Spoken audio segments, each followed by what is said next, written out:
오늘 4장에 이어서 오늘 5장에서도 바로 그 음란한 마음으로 인해서 하나님을 알지 못하는 이스라엘이 이제 지도자들과 백성들이 반역하고 살육하는 모습에 대해서 심판하시는 모습이 1절부터 7절에 나와 있고요. 8절부터 15절에서는 이스라엘과 유다 동일하게 전쟁을 하는 가운데서 그들이 상처를 입고 여러 가지 찢김을 당하지만은 누구를 찾느냐, 결국 사실은 헛된 것을 찾고 있는 그들의 어떤 외교 이런 부분들 좀 책망하면서 하나님을 온전히 찾을 것을 말씀하고 있는 그런 내용으로 구성되어 있습니다. 1절부터 7절을 보겠는데요. 호세아가 선지자들께서 지금 제사장들과 이스라엘 족속들 또 왕족들에게 하나님의 심판을 지금 선포합니다. 그러면서 그들에게 먼저는 들으라, 또 깨달으라, 귀를 기울이라, 이렇게 이야기를 하고 있죠. 너희에게 심판이 있나니 너희가 미스바에서 올무가 되며 다볼 위에 친 그물이 됨이라. 패역자가 살육죄에 깊이 빠졌음에 내가 그들을 다 벌하노라. 왕족들 또 제사장들이 결탁해서 지금 백성들이 지금 패역자, 반역자가 되고 있고 또 살육하는 죄에 깊이 빠지게 되었다라는 것을 이야기하고 있습니다. 미스바와 다볼, 미스바는 길앗 땅에 있는 곳이고 다볼은 다볼산, 바락과 다볼이 바락이 싸웠던 바로 그곳인데 어쨌든 이스라엘 바로 그 평야 바로 앞에 있는 그 산인데요. 이 미스바와 다볼이 있었던 사건, 정확하게 어떤 사건인지는 잘 모르겠습니다. 그러나 이스라엘 백성들에게 올무와 그물이 되었다라고 이야기합니다. 결국은 지도자들인 이 왕족들, 제사장들이 결탁함으로 말미암아 백성들을 사실은 어쩌면 살육하는 죄에 빠뜨렸다라고 이야기하면서 결국은 지도자들이 이 백성들에게 올무와 그물이 되었다라고 이야기를 하고 있습니다. 그런데 그것을 하나님은 다 아시고 계십니다. 3절 보니까 에브라임은 내가 알고 이스라엘은 내게 숨기지 못하나니 그 모든 죄가 결국은 네가 음행하였고 이스라엘이 더러워졌다. 제가 정확한 어떤 죄인지 모르겠지만 결국 음행이라는 거예요. 하나님을 떠난 음란한 마음으로 말미암아 나오는 음행. 그러므로 말미암아 이스라엘은 더러워질 수밖에 없었다고 이야기합니다. 결국은 4절에서도 그들의 행위가 그들로 자기 하나님에게 돌아가지 못하게 하는, 결국은 우리 4장에서 봤던 것처럼 음란한 마음이 그 속에 있어서 여호와를 알지 못하는 까닭에 결국 그들의 행위가 자기 하나님에게로 돌아가지 못하게 하는 그런 행동을 낳게 되었다라고 이야기하고 있습니다. 게다가 오늘 이스라엘의 교만, 5절에서는 이스라엘이 교만하기를 아마도 이제 당시에 여로보암 2세 때 굉장히 넓은 영토를 가졌던 그들의 군사력 또 부와 또 영광으로 인해서 굉장히 그 교만했는데 그 얼굴에 드러났다, 이미 심판받을 증거가 다 드러났다라고 이야기를 하고 있습니다. 그 교만으로 말미암아, 그 죄악으로 말미암아 이스라엘과 에브라임이 넘어지고 유다도 그들과 함께 넘어지리라. 하나님께서 심판하시겠다는 거예요.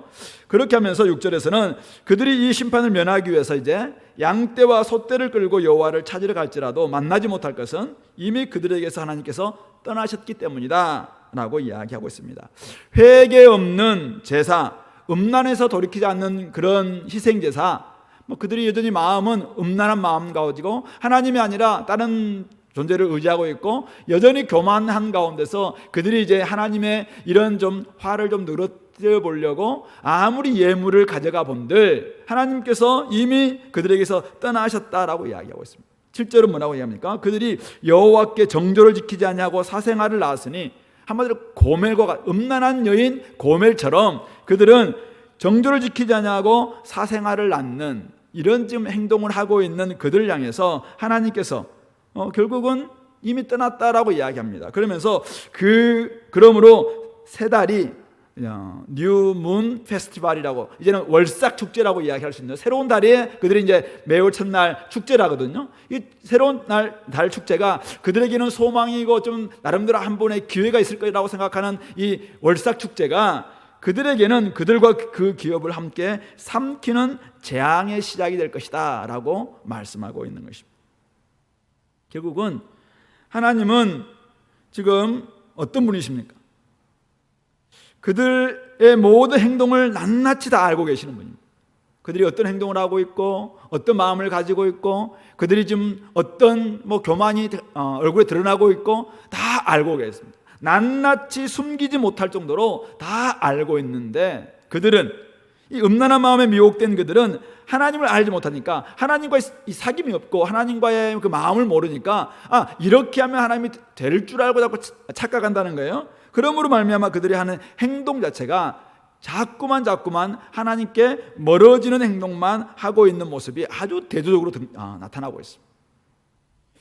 제사장들 왕족과 결탁해서 아마 당시에 북이스라엘의 왕들이 베델의 그 제사장들 사실은 다 거짓된 제사장들이었죠. 그들과 함께 결탁을 해서 백성들을 아주 잘못된 길로 가게 만들었던 이런 모습들을 지금 이야기하고 있고 그 결과는 이스라엘 족속들도 결국은 이스라엘 모든 백성들까지도 한 통속이 되어서 살육죄를 저지르고 백성들을 서로 죽이는 이런 음행과 더러워진 이런 모습들, 철저히 그것은 음란한 마음의 미혹됨으로 하나님을 알지 못한 까닭이었다라고 이야기하고 있습니다. 마음이 이미 하나님이 없는 그 마음으로 온갖 일을 해본들 그것은 결국 하나님 앞에서 교만이고 결국은 음행이었고 살육죄고 폐역죄다라고 말씀하고 있는 것이죠. 우리 주님께서 좋은 나무가 좋은 열매를 맺고 나쁜 나무는 나쁜 열매를 맺는다고 이야기했습니다. 결국 이 나쁜 마음, 음란한 마음은 좋은 열매를 맺을 수가 없습니다. 우리 마음에 하나님을 모시지 않고 헛된 마음, 헛된 존재를 마음에 모시는 이상 거기에서 좋은 것 기대할 수 없다라고 이야기하고 있는 것이죠. 여호와 하나님 대신 다른 것 찾고 다른 신을 구하고 안전과 평안을 다른 데서 구하는 그 마음은 이미 하나님과 멀어질 뿐만 아니라 지도자들의 눈과 귀를 멀게 만들고 백성들을 올무와 그물에 빠뜨리는 행동을 할 수밖에 없다라고 이야기합니다. 하나님을 알지 못하는 가운데 자신에게 있는 부와 영광과 능력, 얼마나 자랑거리가 많겠습니까? 그걸 그들은 축복이라고 생각할 수 있지만은 그러면서 그들은 나름대로 막 자랑합니다. 근데 하나님 보시기에는 그는 하나님 주신 것도 아니었어요. 사실은 교만에 불과하다. 도리어 그 교만 자체가 하나님께 심판받을 이유라고 이야기하고 있습니다. 이스라엘도 유다도 넘어질 수밖에 없다, 심판받을 수밖에 없다라고 이야기하고 있는 것이죠. 저와 여러분들도 마찬가지 아니겠습니까? 악하고 음란한 세대로부터 받은 마음, 우리의 행동을 변질되게 만듭니다. 우리가 하나님으로부터, 하나님의 영으로부터 나오는 그 마음을 갖지 않고 자꾸만 이 세대의 악하고 음란한 세대의 마음을, 그 가치관을, 그 세계관을 계속 본받는다면 우리의 행동은 결국은 악하고 음란한 행동이 나타날 수밖에 없다는 것입니다. 세상을 닮은 행동, 세상이 자랑하는 그 자랑으로 말미암은 교만, 그런 것으로 계속 우리의 삶을 만들어 놓은 이상, 그런 것으로 우리 삶에 자꾸만 그것이 열매라고 생각하고 그것이 내가 얻어놓은 뭔가로 생각하지만은 그런 삶 가운데서 하나님 앞에 많은 예물을 드리고 많은 예배를 드려도 하나님께서는 하나님을 만날 수 없다. 이미 하나님은 그들 가운데 떠나셨다라고 오늘 본문은 명확하게 이야기하고 있습니다. 그들이 하나님께 정조를 지키지 않았기 때문이라고 이야기하고 있습니다. 그러므로 바울 사도가 로마서에서 결국은 말씀하셨던 것처럼 이 세대를 본받지 말고 마음을 새롭게 함으로 변화를 받아 하나님의 선하시고 기뻐하시고 온전하신 뜻이 무엇인지 분별하는, 우리가 정말 그걸 분별해내야 됩니다. 우리가 마음을 새롭게 함으로 변화를 받아서 하나님이 이 시대 가운데서 우리에게 무엇을 요구하고 있는가, 마음에 하나님을 모시지 않고서 성령님을 우리 마음에 모시지 않고 하나님이 주시는 그 마음이 없는 가운데서 우리가 하나님의 온전한 뜻, 하나님이 기뻐하신 뜻, 하나님의 선하신 뜻 분별할 수 있을까요? 마음을 새롭게 함으로 변화를 받는 여기서 출발합니다. 마음에 하나님을 모시는 바로 거기에서 우리의 눈이 바뀌고 우리의 사실은 입이 바뀌고 우리의 손과 발이 바뀔 수 있다라고 이야기하고 있는 것이죠. 그러므로 하나님께서 원하시는 것은 회개와 돌이킴이 없는 예배와 예물, 그것이 아닙니다. 도리 하나님은 상한 심령을 원하십니다. 탐욕과 허영, 거짓과 속임수 가득한 손으로 드리는 예물, 하나님 기뻐 받으리 만무합니다. 하나님께서는 결국 오늘 우리의 삶 가운데서 진실한 마음으로 하나님을 모신 바로 그 마음, 거기서 나오는 우리의 작은 것, 그것 사실은 기뻐하면서 하나님이 주신 것이라고 고백할 때 하나님은 그것을 받으시는 것이죠. 너무나 많은 사람들이 자꾸만 사실은 많은 것을 드리면서 많은 것을 요구할 때가 있습니다. 그것은 하나님을 요구하는 것이 아니라 자신의 번영과 풍요를 잃어보지 않겠다라는 사실은 번영신학 내지는 기복신학의 하나 또 다른 모습일 것입니다. 하나님은 누구보다 잘 알고 계세요. 그러므로 오늘 우리가 솔직한 마음에서 오늘 내가 하나님과 지금 멀어져 있는 그런 가운데 있다면 정말 거기서부터 우리 출발해야 됩니다. 그래서 하나님을 우리의 마음에 모시고 하나님과 함께 가려고 하는 이런 태도가 우리 가운데 있어야지, 어떤 것을 자꾸 드림으로 말미암아 하나님 나한테 이것을 줄 것이다 생각하는 이런 기브 앤 테이크 그런 태도로 하나님께 나아간다면 그것은 사실은 오늘 당시에 이들이 보이고 있는 것과 뭐가 다를 수 있겠느냐라는 것입니다. 오늘 한국교회 엄청난 어려움과 시련을 어쨌든 겪고 있고 맞이하고 있습니다. 이럴 때 오늘 선지자가 이야기하고 있는 것처럼 들으라, 깨달으라, 귀를 기울이라. 저는 이 말씀부터 한번 귀를 기울여야 한다고 생각합니다. 하나님 앞에서 우리 자신들을 돌이키고 마음을 새롭게 할 수 있는 그런 기회로 삼을 수 있게 되기를 바랍니다. 이전에는 건물만 준비되면 부흥하던 시절이 있었습니다. 그래서 건물이 전도한다 이런 시대가 있었습니다. 그러나 더 이상 아마 그런 시대는 이제 끝나지 않았나 이런 생각을 해봅니다. 하나님이 떠나시면은 건물은 사실은 텅 빌 수밖에 없습니다. 건물은 하나님이 떠나신 그곳은 결코 성전이 될 수 없습니다. 오직 하나님이 우리와 함께 계실 때 사실은 조그만 초막이랄지라도 거기는 하나님 나라가 될 수 있는 것이죠. 그러므로 중요한 것은 어디서부터 출발해야 될 것인가. 우리 새로운 달, 새로운 교회가 우리에게 주어질 겁니다. 오늘 새로운 달이 우리가 올 때, 새로운 교회가 주어질 때 그것이 우리에게 축복이 될 것이냐 아니면 이들을 집어삼키는 재앙의 시작이 될 것이냐, 그것은 지금 이런 기회 때 우리가 어떻게 마음에 주님을 모시느냐 거기에서 결판 난다는 것을 생각하시면서, 혹시 지금 여호와께 정조를 지키지 않고 사생활을 낳고 있는 우리 한국교회라면 이제는 이것부터 그냥 끝내야 된다고 생각합니다. 자꾸 헛된 우상으로부터, 헛된 마음으로부터, 허영으로부터 우리가 마음을 빼앗김으로 말미암아 여기에서 뭔가 많이 나왔다고 이야기하지만 그것은 사생아에 불과할 수 있어요. 멋진 건물을 만들어 놓았지만 그것 또한 하나님이 기뻐하지 않는 것일 수 있습니다. 그러므로 하나님이 진짜 원하시는 것이 무엇일까? 에베소 교회에서 교회에게 이야기했던 것처럼 첫사랑을 회복하는 거죠. 처음 사랑을 회복해라. 어디에서 떨어졌는지를 다시 한번 생각해보고 처음 사랑을 회복하는 것. 라오디가 교회에 이야기했던 것처럼 이제는 문 밖에서 두드리노니 음성을 듣고 문을 열다면 주님께서 들어오셔서 함께 교제하는, 바로 여기서부터 출발하는 것이죠. 주님을 마음에 딱 모시고 그러므로 주님과 함께 교제하고 주님으로부터 나아갈 수 있는 우리 공동체 될 수 있기를 바랍니다. 두 번째는 8절부터 15절 말씀인데, 기브와 라마 벳 아웬에서 전쟁 나팔이 지금 울려 퍼지고 있습니다. 적군이 몰려오고 있음을 알리는 나팔입니다. 아마도 당시에 이 아람 나라와 북이스라엘과의 그 연합군과 아수와 결탁했던 유다와의 이 전쟁, 그때를 아마 빗대서 이렇게 이야기하는 게 아닌가 이런 해석을 많이 합니다. 어쨌든 중요한 것은 오늘 9절 보니까 벌하는 날에 에브라임이 황폐할 것이다. 내가 이스라엘 지파 중에 반드시 있을 일을 보였노라. 반드시 있을 일, 장차 있을 일, 확실하게 있을 일, 그것을 보였다라고 이야기합니다. 심판의 날이죠. 왜 이 북이스라엘이 이 심판의 날을 이룰 수밖에 없었는가? 오늘 11절에서 이야기합니다. 에브라임은 사람의 명령 뒤따르기를 좋아하므로 학대를 받고 재판의 압제를 받는도다. 사람의 명령, 우리 개역개정에는 사람의 명령이라고 되어 있는데 우리 또 다른 세번역이나 NIV나 이런 데서는 허무한 것, 또는 우상 이렇게 번역하고 있습니다. 그러니까 사람의 명령도 되고 허무하고 우상과 같은 이런 것도 됩니다. 그러니까 결국은 여로보암 1세와 같은 여로보암의 길을 따라왔던 북이스라엘이 망할 수밖에 없었다는 것이 사실 열왕기상에서 계속 이야기하고 있는 거 아니겠습니까? 결국은 하나님 말씀보다는 여로보암이 사실은 물려줬던 계속 사람의 명령을 따라왔고 결국 허무하고 우상을 따라왔던 그 결과가 결국은 하나님의 심판을 초래했고 그 사회에는 학대와 재판의 압제가 있는 그런 사회가 될 수밖에 없었던 것이죠. 그 결과는 바로 자연스럽게 심판이다라는 것을 알 수 있습니다.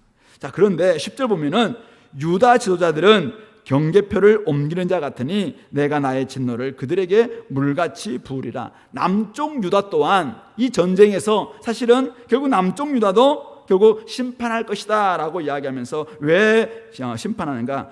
경계표를 옮기는 자 같았다라고 이야기하고 있습니다. 우리 신명기 말씀 보면은 경계표를 옮기지 말라라고 이야기합니다. 지계표, 하나님 주셨던 그 분깃들은 다 자기 소유를 만족해야 되는데 자꾸 경계표를 옮김으로 말미암아 다른 집합을 이렇게 취하려고 하고 다른 소유를 취하려고 하는 이것 자체가 결국은 하나님의 진노를 그들에게 물같이 붓게 만드는 죄악이다라는 것을 말씀하고 있습니다. 아마도 북이스라엘을 침략했던 그것을 좀 이야기하는 것이 아닐까 생각을 합니다. 그 결과 하나님은 뭐라고 합니까? 12절 내가 에브라임에게는 좀 같으며 유다 족속에게는 썩이는 것 같도다. 좀 눈에 보이지 않습니다. 근데 한번 들어오면은 결국은 갉아먹고 다 이제 나중에는 오래 있으면은 다 사실은 망가뜨리게 되는 게 좀입니다. 썩이는 것 아마도 곰팡이와 같은 이런 건데 눈에 보이진 않습니다. 근데 오랫동안 두면은 금방 이렇게 다 이제 썩고 부패할 수밖에 없는 바로 그것을 이야기하고 있습니다. 하나님의 심판은 좀과 같고 썩이는 것 같은 눈에 잘 보이지 않을 수 있습니다. 그러나 결국 확실하게 그들을 심판하신다. 바로 이것입니다. 하나님께서 하지 말라는 일을 계속 저지르고 있는 사람, 다른 사람들의 눈에서 눈물을 흘리게 하는 사람, 자기 소유보다 더 많은 것을 탐하고 남의 것을 빼앗는 사람, 하나님께서 심판하시되 좀처럼 썩이는 것처럼 심판할 것이다. 그런데 결국 마지막 때는 하나님의 진노는 물같이 부어질 것이다 라고 이야기합니다. 모든 것이 다 황폐해질 수밖에 없다라고 이야기하고 있습니다.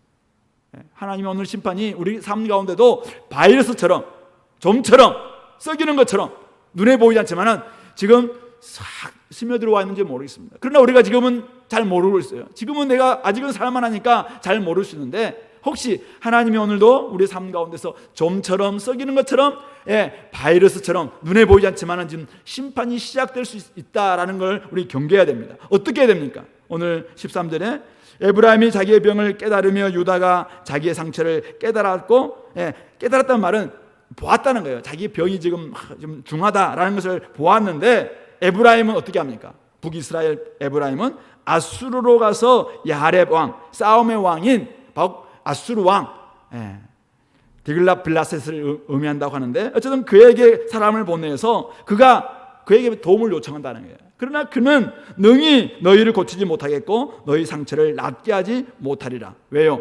이 일은 하나님께서 에브라임에게 사자 같고 유다 족속에게는 젊은 사자 같아서 하나님이 이미 찢으셨어요. 하나님이 움켜 좀 잡았어요. 그러므로 내가 탈취하여 갈지라도 건져낼 자가 없으리라. 하나님께서 이미 그들을 심판하시는데 누가? 당시에 아수르 왕이 하나님의 도구에 불과한 아수르 왕이 하나님의 심판을 어떻게 멈출 수가 있냐 이거죠. 그러므로 중병임을 알고 내가 상처받고 지금 내가 찢김당하고 지금 여러 가지 아픈다는 것을 깨달았다면 빨리 하나님께 돌이켜야 되는데 북이스라엘은 당시에 이제 북이스라엘 쭉 왕들 보면은 결국은 아수르 왕에게 막 조공 바칩니다. 무나임도 그렇고 마지막 왕이었던 호세아 왕도 결국은 조공을 바치면서 아수르 왕을 붙잡으려고 하는데 결국 그것으로 말미암아 호세 왕으로 끝나잖아요.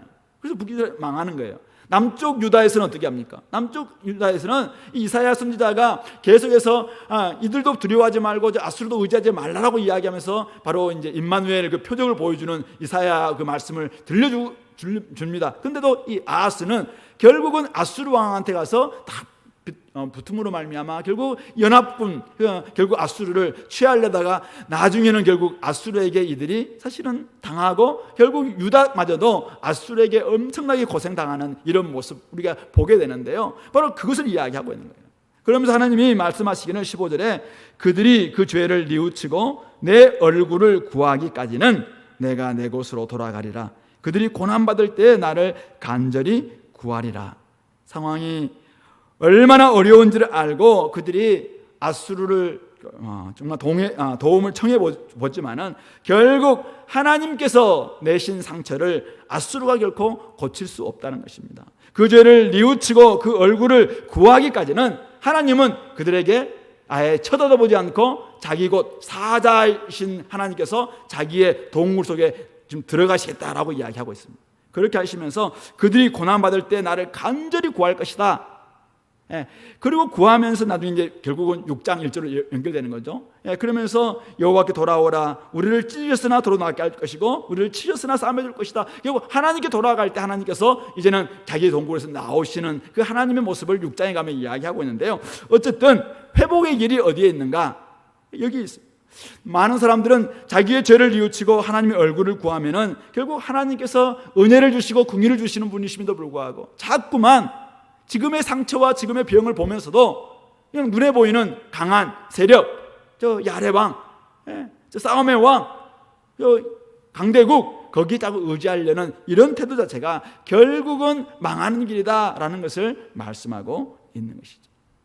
하나님은 죄 가운데 있는 백성들, 깨닫지 못하고 헛된 것을 구하는 백성들, 여전히 세상의 힘에 의지하는 백성들에게 고개를 돌리시고 은혜를 거두어 가시는 하나님이십니다. 그러나 죄를 뉘우치고 하나님의 얼굴을 구하는 백성에게는 다시 돌이키시겠다라고 분명히 말씀하고 있습니다. 하나님은 때로는 숨어 계시는 분처럼 여겨집니다. 죄를 돌이키고 하나님의 얼굴을 구하기까지는 하나님은 전혀 나타나 보이지도 않고 기도에 응답도 없는 것 같고 전혀 우리의 삶에 대해서 상관이 없는 것처럼 느껴질 수도 있다는 것입니다. 오늘 우리의 삶이, 우리의 병이 중하고 내 상처가 너무나도 지금 심하다 생각할 때 누구를 구할 것이냐 이거죠. 하나님을 구하지 않고 자꾸만 이 땅에서 자꾸만 헛된 존재, 저 고쳐줄 것 같은 존재, 근데 하나님이 주셨는데 누가 사실은 그것을 지금 막을 수가 있겠는가? 지금 이 재난의 원인이 하나님이세요. 하나님이 시작하신 거예요. 그러면 하나님 앞에 나아가서 잘못했다고 이야기해야지. 그런데 자꾸 그걸 모른 채 자꾸만 다른 데 가서 알아본들 결국 우리는 하나님의 얼굴을 돌리시고 하나님은 숨어 계시는 하나님이실 뿐이다라는 것을 경험할 것이라고 이야기합니다. 그러므로 반드시 있을 일, 하나님의 진노를 물같이 부으시기 전에 먼저 우리는 돌이킬 수 있게 되기를 바랍니다. 죄를 돌이키고 날마다 하나님을 구하는 가운데서 우리가 헛된 데 마음을 빼앗기지 않도록 우리가 해야 될 것입니다. 그런데도 불구하고 여전히 우리가 나의 병이 중하고 내 영적으로 지금 하나님으로부터 너무나도 좀 갈급하고 내 영적으로 하나님을 자꾸 멀리 떠나는 게 있는 것 같고 하나님 안에서 내가 자꾸만 어떤 은혜도 받지 못하는 것 같고 이렇게 할 때 여러분들은 어디에서 그것을 회복할 수 있겠느냐, 누구에게 찾아가서 나의 이 문제를 정말 극복할 수 있겠는가? 오늘 성경은 바로 하나님께서 시작하셨기 때문에 하나님께 나아가는 것만이 결국 우리의 회복의 첫 출발이다라고 말씀하고 있습니다. 세상의 힘과 세상의 지혜와 세상의 가치를 사랑하는 마음을 버리고 하나님을 의지하는 마음으로 새롭게 될 때 바로 그때 우리의 삶 가운데서 회복이 시작될 수 있음을 말하고 있는 것입니다. 그렇게 하기 위해서 우리는 자기 자신이 지금 병이 들었다, 영적으로 병이 들었다라는 것을 지금 보고 있습니까? 내가 지금 영적으로 깊은 상처를 받고 있다, 이렇게 생각하고 있다면 그것이 어디로부터 비롯됐는지, 누가 그 상처와 그 병을 좀 주었는지 그걸 생각해 보면서 이 땅에서 자꾸만 그것을 구하기보다는 사자이신, 젊은 사자이신 그분께서 결국 지금 동굴에 들어가셔서 우리가 어떻게 하는가 지금 두고 보고 있는 그 하나님께 나와서 하나님을 부여잡고 하나님께 온전히 정말 우리의 죄를 고백하고 정말 자복하고 돌이키고 주님 함께 또 은혜를 베풀어 달라고, 주님 한 번만 봐달라고, 주님 함께 우리에게 얼굴을 돌리셔서 우리에게 평안을 주시고 은혜를 주시고 긍휼을 베풀어 달라고 간구할 수 있는 우리 공동체, 우리 성도님들 될 수 있기를 권면합니다. 같이 한번 기도합시다. 말씀을 좀 생각하시면서 하나님 아버지, 여전히 우리의 마음이 아직도 세상을 사랑하는 그 마음이 있다면 그 마음 버리게 도와주시고, 그 마음 가지고서는 결코 하나님 앞에 어떻게 우리가 회복도 얻을 수 없다는 것을 깨닫고 우리의 마음에 먼저 하나님을 온전히 채울 수 있게 기도했으면 좋겠고요. 혹시 지금 병 가운데 또 상처 가운데 영적인 침체 가운데 있는 사람들, 이것을 회복할 수 있는 길은 다른 곳에 있는 것이 아니라 하나님을 찾고 하나님의 얼굴을 구하고 하나님 앞에 나와서 죄를 자복하고 온전히 하나님께 돌이키는 것만이 온전히 우리가 회복의 첫 출발인 걸 깨닫고 하나님을 구할 수 있는 이 시간 되게 해달라고 같이 한번 한 목소리로 기도하겠습니다.